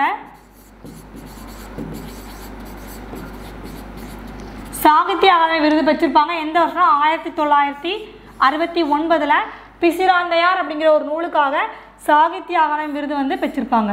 அதெல்லாம் பாரதிதாசனோட நூல்கள் அப்படின்னு சொல்லி பார்த்தோம் அப்படின்னா பெண்களை பற்றி எழுதியிருப்பாங்க. குடும்ப விளக்கு, அழகின் சிரிப்பு, இதெல்லாம் பாரதிதாசனோட நூல்கள். நம்ம இன்னும் ஒவ்வொருத்தங்களை பற்றி தனித்தனியாக வீடியோவில் நம்ம ஃபுல்லாக பார்க்கலாம். ஏன் அப்படின்னா ஒவ்வொருத்தங்களை பற்றி நம்மளுக்கு பாடல்கள் இருக்குது. இயல் 1ல் பெருஞ்சித்திரனார் பற்றி நம்ம ஆல்ரெடி டெப்த்தாக பார்த்தோம். இப்போ சிங்காரம் பற்றி இந்த இயல் 2ல் பார்க்கலாம். அப்படி வரவிருக்கு ஒவ்வொரு இயலையும் ஒவ்வொருத்தங்களை பற்றி பார்க்கலாம். இப்போ சிங்காரம் அப்படின்னா யார் அப்படின்னா அவங்க வந்து இந்தோனேசியா அப்படிங்கிற ஒரு தீவுக்காக வந்து புலம்பெயர்ந்து போயிருப்பாங்க.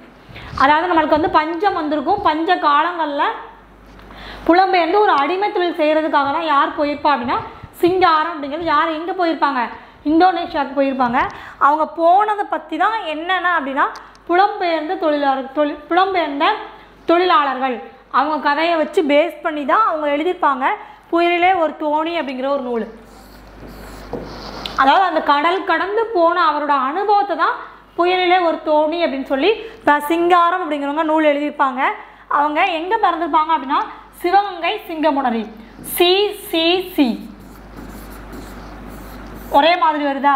சிங்காரம், சிவகங்கை, சிங்கமுனரி. அவங்க தான் எங்களோட பிறந்த ஊர் வந்து சிவகங்கை சிங்கமுனரி அப்படிங்கிற ஊரில். அந்த இந்தோனேஷியா தீவுக்கு போயிட்டு வந்ததுக்கப்புறம் என்ன பண்ணியிருப்பாங்க அப்படின்னா ஒரு தினத்தந்தி நாளிதழில் வேலை சேர்ந்திருப்பாங்க. அது மட்டும் இல்லாமல் அப்போதைய நிலைமையில் 7.5 லட்சம் ரூபாயை குழந்தைகளுக்கு படிக்கிறதுக்காக செலவழிச்சிருப்பாங்க. அதாவது மாணவர்கள் கல்வி வளர்ச்சிக்காக கொடுத்துருப்பாங்க. அதில் பொருத்தமானது யார் அப்படின்னா சிங்காரம் அப்படிங்கிறத பொருத்தமானவங்க. நம்ம புயலிலே ஒரு தோணி அப்படிங்கிற நூலை எழுதியவர், தினத்தந்தி நாளிதழில் பணியாற்றியவர், 7.5 லட்சம் ரூபாயை மாணவர்களின் கல்வி வளர்ச்சிக்காக வழங்கியவர் யாரு? சிங்காரம். இவங்க எந்த ஊரில் பிறந்தாங்க?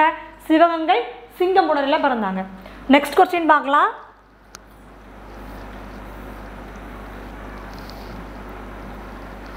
பொறுத்துக. அதாவது அதாவது ஒரு சொல் கொடுத்துட்டு இலக்கண குறிப்பு என்னன்னு சொல்லி கேட்டிருக்காங்க. மூதூர் கேட்பாருங்க. மூதூர், உறுதுயர், கைதொழுது, தடக்கை. அடுத்த பக்கம் என்ன இருக்கு அப்படின்னா உரிச்சல் தொடர், மூன்றாம் வேற்றுமை தொகை, பண்பு தொகை, வினைத்தொகை.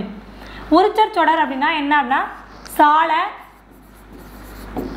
தவ, நனி, கடி இப்படியெல்லாம் வர்றதுதான் என்ன அப்படின்னா உரிச்சல் தொடர். மூன்றாம் வேற்றுமை தொகை அப்படின்னா ஆள் அப்படிங்கிற ஒரு வேற்றுமை விகுதி வந்து மறைந்தோ வெளிப்படையாக வர்றது தான் மூன்றாம் வேற்றுமை தொகை. மறைந்து வர்றது தான் மூன்றாம் வேற்றுமை தொகை. பண்பு தொகை நம்ம ஏற்கனவே பார்த்தோம். மை அப்படிங்கிற ஒரு விகுதி இருக்கணும். அப்படி இல்லைன்னா அதோட பண்புகளை பற்றி குறிக்கிறது தான் பண்பு தொகை.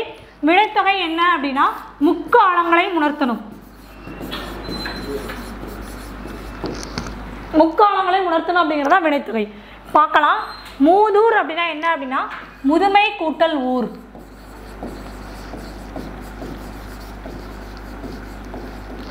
அதாவது பழமையான ஊர். மூதூர் அப்படின்னா ஒரு பழமையான ஊர். மை விகுதி வந்திருக்கு. மை விகுதியோ இல்லைன்னா ஒரு பண்பு, அது வந்து எப்படி ஒரு முதுமை, இளமை அப்படின்னு சொல்கிற ஒரு பண்பு தானே, ஒரு பண்பை குறிக்குது.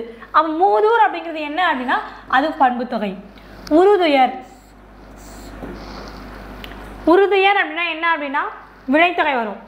அதாவது துன்பம் அடைகிறார், அதான் அப்போ துன்பம் அடைஞ்சேன், துன்பம் அடைகிறேன், துன்பம் அடைவேன். உறுதுயர், உருகின்ற துயர், உரும் துயர் அப்படின்னு சொல்லலாமா. அப்போ உறுதுயர் அப்படிங்கிறது வினைத்தொகையை குறிக்கும். கை தொழுது அப்படின்னா வணங்கின் தொழுது என்ன செய்வோம், வணங்குறது. அப்போ கை தொழு, கையால் தொழுது, என்னோட கையினால நான் என்ன பண்ணுறேன்னா வணங்குறேன். கையினால், அப்போ கையால். ஆள் அப்படிங்கிற ஒரு வேற்றுமை உருவு மறைந்து வருது. அப்போ ஆள் அப்படிங்கிறது என்னது, மூன்றாம் வேற்றுமை உருவு. பாருங்க, ஐ, ஆல், கு, இன், அது, கண். இதெல்லாம் வந்து வேற்றுமை உருவுன்னு சொல்லுவோம். இது இரண்டாம் வேற்றுமை உருவு, மூன்றாம் வேற்றுமை உருவு, 4, 5, 6, 7 இதெல்லாம் வேற்றுமை உருவுகள்.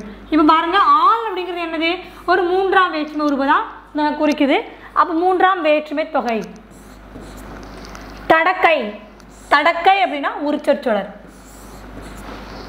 அப்போ இதுக்கு விடை பாருங்க. மூதூர் அப்படின்னா பண்பு தொகை 3, உறுதுயர் அப்படின்னா வினைத்தொகை 4, கை தொழுது அப்படின்னா கையால் தொழுது மூன்றாம் வேற்றுமை தொகை அப்போ 2, தடக்கை அப்படின்னா உரிச்சொற்றொடர் அப்போ 1. இது விடையில் எங்கே இருக்குன்னு பாருங்க, 3, 4, 2, 1 எங்கே இருக்குது, ஆப்ஷன் ஏல தான் இருக்குது. அப்போ ஆப்ஷன் ஏ தான் இதுக்கு சரியான விடை. அடுத்த கொஸ்டின் பார்க்கலாம்.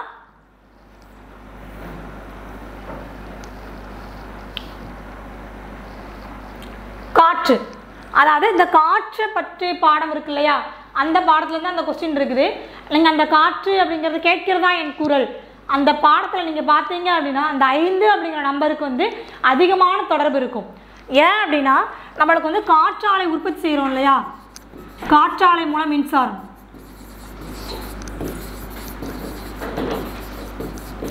அப்படி உற்பத்தி செய்கிறதுல நம்மளோட இந்தியா வந்து எப்படி இருக்கும் அப்படின்னா 5வது இடத்துல இருக்குது.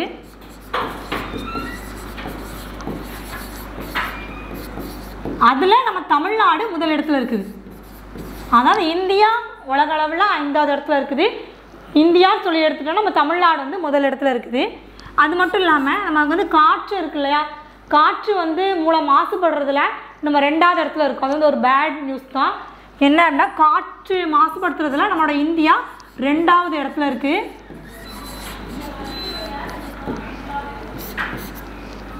காற்றினால அதாவது நம்மளுக்கு வந்து ஒவ்வொரு காரணிகள்லையும் நம்மளுக்கு உயிரிழப்பு நடந்துகிட்டே இருக்கும். இந்த காற்று மூலமாக நம்மளுக்கு உயிரிழப்பு நடக்கிறது 5வது இடத்துல இருக்கு.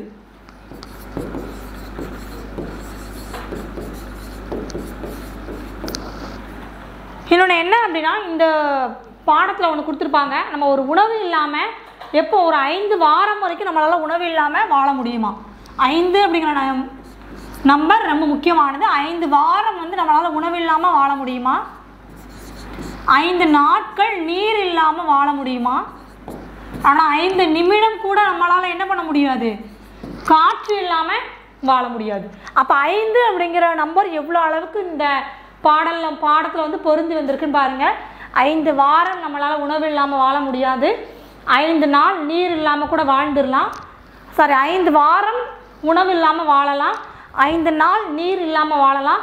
ஆனால் 5 நிமிடம் கூட நம்மளால் என்ன பண்ண முடியாது, காற்று இல்லாமல் வாழ முடியாது. அது மட்டும் இல்லாமல் காற்றாலை மின் மூலமாக மின்சாரம் தயாரித்ததில் 5வது இடத்துல இருக்கிறோம். ஒரு காரணிகள், நம்மளை கொல்ற காரணிகள்னு சொல்லி பார்க்கோம் அப்படின்னா காற்று மூலமாக அந்த 5வது இடத்துல இருப்போம். 2வது இடம் என்ன அப்படின்னா காற்றை மாசுபடுத்துறதுல நம்ம வந்து 2வது இடத்துல இருக்கிறோம். இந்த கொஸ்டின் என்ன கேட்டிருக்காங்க, இந்தியாவில் மிகுந்த உயிரிழப்பை ஏற்படுத்தக்கூடிய காரணிகளில் காற்று மாசுபாடு பெற்றுள்ள இடம். அதாவது காற்று மாசுபாடு மூலமாக நம்ம எத்தனாவது இடத்துல நம்ம இருந்து உயிரிழப்பை ஏற்படுத்துன்னு கேட்டிருக்காங்க, 5வது இடம். அப்போ ஆப்ஷன் சி தான் நம்மளுக்கு வந்து சரியானது. நெக்ஸ்ட் கொஸ்டின் பார்க்கலாம்.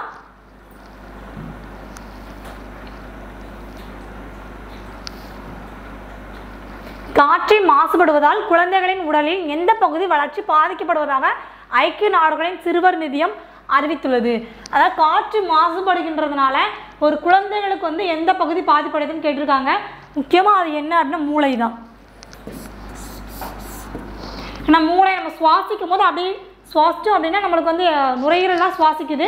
ஆனால் இருந்தாலும் நம்மளுக்கு மூளை தான் வந்து அதிக அளவில் குழந்தைகளுக்கு வந்து அஃபெக்ட் ஆகுறது. மூளை அப்படிங்கிறது அதுக்கு சரியான விடை. நெக்ஸ்ட் கொஸ்டின் பார்க்கலாம். உலக காற்று நாள் என்று அனுசரிக்கப்படுகின்றது. உலக காற்று நாள் எப்பொழுது அப்படின்னு கேட்டிருக்காங்க. ஆப்ஷன் பார்க்கலாம். Option A June 15, option B October 16, C July 11, D September 16. இப்போ அக்டோபர் 16 பாருங்க. அக்டோபர் 16 என்ன அப்படின்னா உலக உணவு தினம்.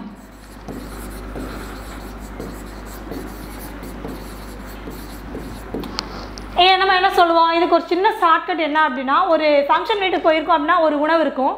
உணவு என்ன பண்ணுவோம், ஒரு சாப்பாடு மதிய விருந்துக்கு போகிறோன்னா அப்படியே அங்கங்கே கூட்டு ரசம் அப்படியே அப்பளம் அக்கக்கா அங்கங்கே வச்சுருப்பாங்களா. அப்போ அக்டோபர் 16 தான் உலக உணவு தினம். செப்டம்பர் 16 அது செப்டம்பர் 16 என்ன அப்படின்னா ஓசோன், உலக ஓசோன் தினம்.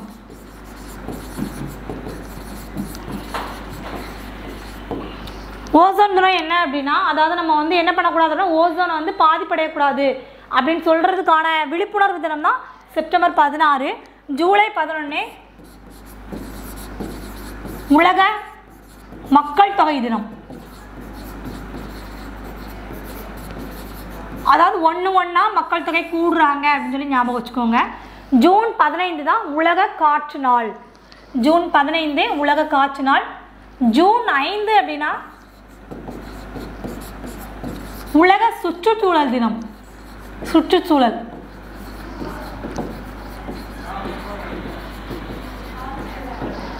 அப்போ உலக காற்று நாள் எப்போ அனுசரிக்கப்படுகிறாங்க அப்படின்னா ஜூன் 15 அப்படின்னா உலக காற்று நாள். நெக்ஸ்ட் கொஸ்டின் பார்க்கலாம்.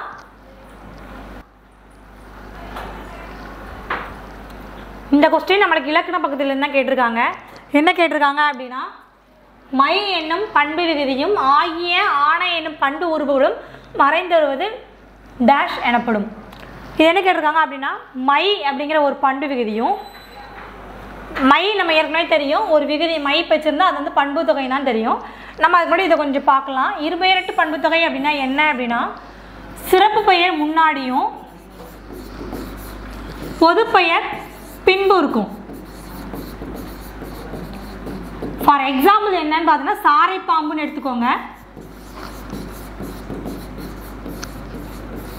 பாருங்க, இதில் பாம்பு அப்படிங்கிறது வந்து எல்லாத்துக்கும் பொதுவான பெயர் தான். ஏன்னா பாம்பு அப்படின்னா ஒரு பொது பெயர். சாரை பாருங்க, ஏன்னா பாம்புல பல விதம் இருக்கு. சாரை பாம்பு இருக்குது, நாகப்பாம்பு இருக்குது, மண்ணூலி பாம்புன்னு சொல்லுவாங்க. இன்னும் விதவிதமாக நிறைய வகைகள் இருக்குது. அது ஒரு சிறப்பு பெயர் தானே அதுக்கு. அப்போ சிறப்பு பெயர் முன்னும் பொது பெயர் பின்னும் வர்றது என்ன சொல்லலாம், இருபெயரட்டு பண்பு தொகை அப்படின்னு சொல்லுவோம். பண்பு தொகை நம்மளுக்கு ஏற்கனவே தெரியும். மை அப்படிங்கிற ஒரு விகுதி பெற்று வரணும். உம்மை தொகை தெரியும். அப்படிங்கிற ஒரு விகுதி வந்து எப்படி இருக்கணும், மறைந்து வரணும். புரியுதா? வெளிப்படையாக வந்தால் அது எண்ணுமை அப்படின்னு சொல்லுவோம். மறைந்து வந்தால் அதை வந்து உம்மை தொகைன்னு சொல்லுவோம். ஓமை தொகை அப்படின்னா என்ன சொல்லுவோம் அப்படின்னா, ஓம உருவம் வந்து மறைந்து வரணும். எக்ஸாம்பிள் மலர்கை, மலரை போன்ற கை. அப்போ போன்ற அப்படிங்கிற ஒரு ஓம உருவம் எப்படி வருது, மறைந்து வருது. அப்போ இது வந்து உம்மை தொகை அப்படின்னு ஓமை தொகைன்னு சொல்கிறோம். பாருங்க, கொஸ்டின் என்னன்னா, மை என்னும் பண்பு விகுதியும் ஆகிய ஆணை என்னும் பண்பு உருபுகளும் மறைந்து வருவது டேஸ் எனப்படும். அதான் நம்ம கொஸ்டின் தெரிஞ்சிருச்சு, ஏன்னா பண்பு உருபனே கொடுத்துட்டாங்க. நம்ம இது தெரியலனாலும் ஈஸியாக போட்டுடலாம். ஏன்னா பண்பு உருபுன்னு கொடுத்துருக்காங்களா, அப்போ இது என்ன தொகை? பண்பு தொகை. இப்போ ஆப்ஷன் பி தான் என்னது சரியான விடை. அடுத்த கொஸ்டின் பார்க்கலாம்.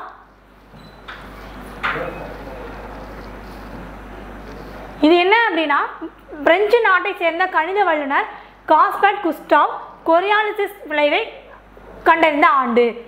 அதாவது இவங்களோட ஃபுல் பேரே என்ன அப்படின்னா காஸ்பர்ட் குஸ்டாவ் கொரியாலிஸ், இவரோட முழு பெயர். இவங்க என்ன கண்டுபிடிச்சிருப்பாங்க அப்படின்னா, நம்மளுக்கு வந்து ஒரு நீரோட்டம் இருக்குன்னு நினச்சிக்கோங்களேன். நீரோட்டம் எப்படி போகும்? ஒரு உயர்ந்த இடத்துலேருந்து தாழ்ந்த பகுதிக்கு அப்படியே ஓடும். அதே மாதிரி தான் ஒரு காற்று இருக்குது அப்படின்னா, அழுத்தம் அதிகமான பகுதியிலிருந்து குறைந்த பகுதிக்கு காற்று வீச தொடங்கும். அப்படி வீசுகிறப்போ நம்மளுக்கு தெரியும் பூமி எப்படி இருக்கும்? கோள வடிவில் இருக்கும். இது வந்து வட அரைக்கோளம் சொல்லுவோம், தென் அரைக்கோளம் சொல்லுவோம். அப்போது இந்த வட அரைக்கோளத்தில் தென் அரைக்கோளத்தில் காற்று வீசும்போது அந்த பூமியோட சுழற்சி, பூமி எப்படி சுழலும் அப்படின்னா மேற்குல இருந்து கிழக்கு,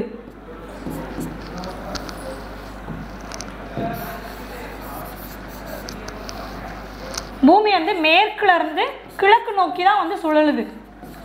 சரியா? தற்சுழற்சியில் அப்படி சுழல்ற நேரம் அந்த காற்று வந்து வட அரைக்கோளத்தில் வலப்புறமும், வட அரைக்கோளம் வலப்புறம்,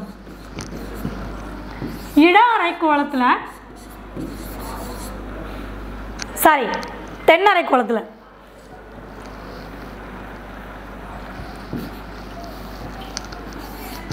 தென் அரைக்கோளத்தில் இடப்புறம். புரியுதா? வட அரைக்கோளத்தில் வலப்புறமாகவும் தென் அரைக்கோளத்தில் இடப்புறமாகவும் அந்த காற்று வந்து சுழலுது. சரியா? அதாவது அது பூமி வந்து மேற்குலேருந்து கிழக்கு நோக்கி சுழல்ற காரணத்தினால வட அரைக்கோளத்தில் வலப்புறமாகவும் தென் அரைக்கோளத்தில் இடப்புறமாகவும் சுழலுது. அப்படி சுழல்ற விசை தான் வந்து கொரியாலிசிஸ் விசை அப்படின்னு சொல்லிட்டு, அதாவது சொல்கிறத யார் கண்டுபிடிச்சிருப்பா அப்படின்னா காஸ்பர்ட் குஸ்டாவ் கொரியாலிசிஸ் அப்படிங்கிறவங்க கண்டுபிடிச்சிருப்பாங்க. அவங்க கண்டுபிடிச்சதுனால தான் அந்த விசை நம்ம என்ன சொல்கிறோம் அப்படின்னா கொரியாலிசிஸ் விசை அப்படின்னு சொல்லி சொல்கிறோம். அதை எந்த வருடம் கண்டுபிடிச்சிருப்பாங்க அப்படின்னா 1835 இந்த வருடம் தான் கண்டுபிடிச்சிருப்பாங்க. அந்த கொரியாலிசிஸ் அப்படிங்கிற ஒரு பிரெஞ்சு நாட்டை சேர்ந்த கணித வல்லுநர் இந்த மாதிரி விளைவுகளை கண்டுபிடிச்சதுனால நம்ம இந்த விளைவை வந்து என்ன சொல்கிறோம் அப்படின்னா கொரியாலிசிஸ் விசை அப்படின்னு சொல்லி சொல்கிறோம். எந்த வருடம் அப்படின்னா 1835. சரியா? இதை நீங்கள் எப்படி ஞாபகம் வச்சுக்கணும் அப்படின்னா வட வலப்புறம், ஈஸியாக இருக்கா? வட வலப்புறம். அப்போ தென் அரைக்கோளத்தில் ஆட்டோமேட்டிக்காக அதுக்கு ஆப்போசிட் இடப்புறம். சரி, அப்போ வட அரைக்கோளத்தில் எந்த சைடாக சுற்றுது அப்படின்னா வலப்புறம், தென் அரைக்கோளத்தில் இடப்புறம். கொரியாலிசிஸ் விசை எந்த வருடம்? 1835. அது எதனால் அப்படி அந்த விளைவு ஏற்படுது? அந்த பூமி வந்து மேற்குலேருந்து கிழக்கு நோக்கி சுழல்வதனால, தன்னை சுழல்றதுனால, சூரியனை சுற்றி வர்றதுனால நமக்கு வந்து என்ன நடக்குது அப்படின்னா இந்த விசை வந்து நடைபெறுது. எந்த வருடம் இதில் கேட்டிருக்காங்க? 1835. அப்போ இந்த வினாக்கு சரியான விடை என்ன அப்படின்னா 1835 வருடம் தான் காஸ்பர்ட் குஸ்டாவ் கொரியாலிசிஸ் அப்படிங்கிற ஒரு அறிஞர் வந்து இந்த விசையை வந்து கண்டுபிடிச்சிருப்பாங்க. அடுத்த கொஸ்டின் பார்க்கலாம்.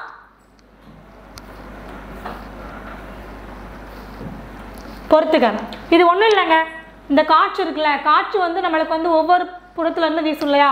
அதாவது வடக்குலேருந்து வீசலாம், கிழக்குலேருந்து வீசலாம், தெற்கு மேற்கு 4 திசைகள்லேருந்து நம்மளுக்கு காற்று வீசுது. அப்படி வீசுகிறப்போ அந்த காற்றுக்கு நம்ம என்னென்ன பேர் வச்சுருக்கோம் அப்படிங்கிறது தான் இந்த பொறுத்துக்க. சரியா? நீங்கள் மேற்கு அப்படின்னா கொண்டல் அப்படின்னா என்ன, கோடைனா என்ன, வாடை, காத்தென்றல், இதெல்லாமே வந்து காற்றோட பெயர்கள்.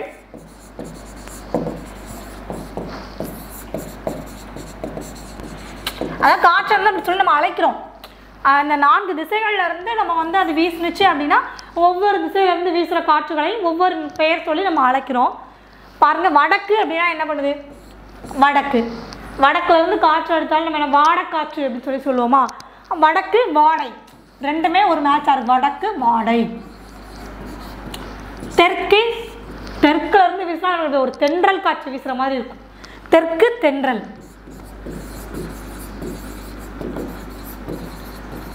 அப்புறம் பாருங்க மேற்கு. நீங்கள் மேற்கு அப்படிங்கிறத நீங்கள் எப்படி வச்சுக்கணும் அப்படின்னா மே மாதத்தை ஞாபகம் வச்சுக்கோங்க.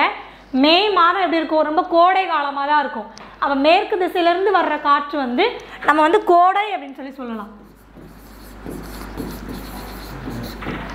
மீதி என்ன இருக்கு? கிழக்கு. கிழக்கு திசையிலேருந்து வீசுறத கொண்டல் அப்படின்னு சொல்கிறோம்.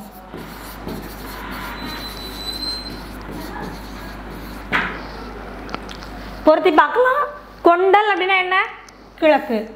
கோடை மேற்கு. வாடை வடக்கு. தென்றல் தெற்கு. பாருங்க, ஆப்ஷன் ஏக்கு என்னது? சாரி, ஏக்கு என்ன கொடுத்துருக்காங்க? 4. பிக்கு என்னது? மேற்கு 3. வாடை அப்படின்னா வடக்கு.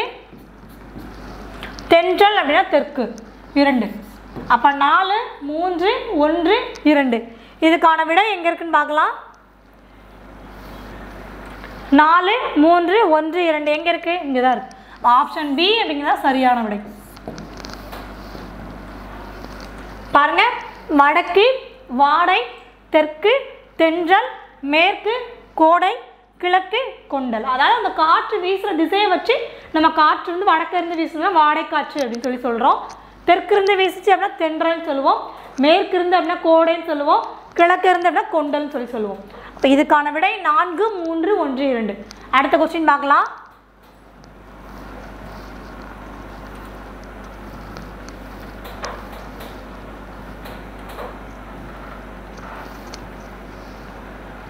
எண்ணல், எடுத்தல், முகத்தல், நீட்டல் எனும் 4 அளவு பெயர்களை தொடர்ந்து வரும் தொகை.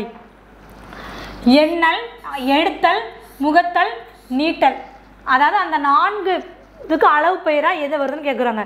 நம்மளுக்கு அன்மொழி தொகை தெரியும். அந்த தொகைநிலை தொடர்கள் இருக்கா?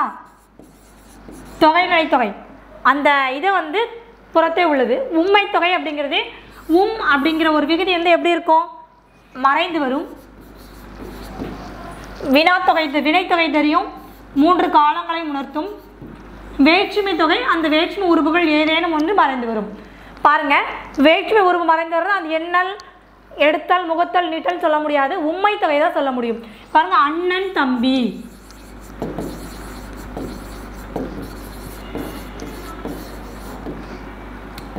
கனி கயல். பாருங்க, அண்ணனும் தம்பியும் 2 பேர் இருக்காங்க.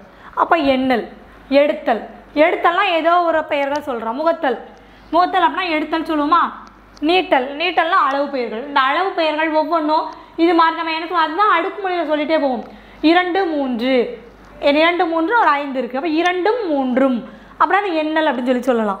இருட்டல் 2 கிலோ எடு, 2 3 கிலோ தாங்க அப்படின்னு சொல்லி கேட்போமா? அப்புறம் எடுத்தல் இல்லை நீட்டல், முகத்தல் அப்படிங்கிறது ஒரு அளவு பெயர்களை வந்து நம்மளுக்கு வந்து குறியீட்டு என்ன சொல்லுவாங்க அப்படின்னா உண்மை தொகையில் தான் சொல்லுவாங்க. அப்போ ஆப்ஷன் பி தான் நமக்கு வந்து இதுக்கு சரியான தொகை. அளவு பெயர்களை தொடர்ந்து வரும் தொகை உண்மை தொகை. அப்போ இதுக்கு ஆப்ஷன் பி தான் சரியான தொகை, சரியான விடை.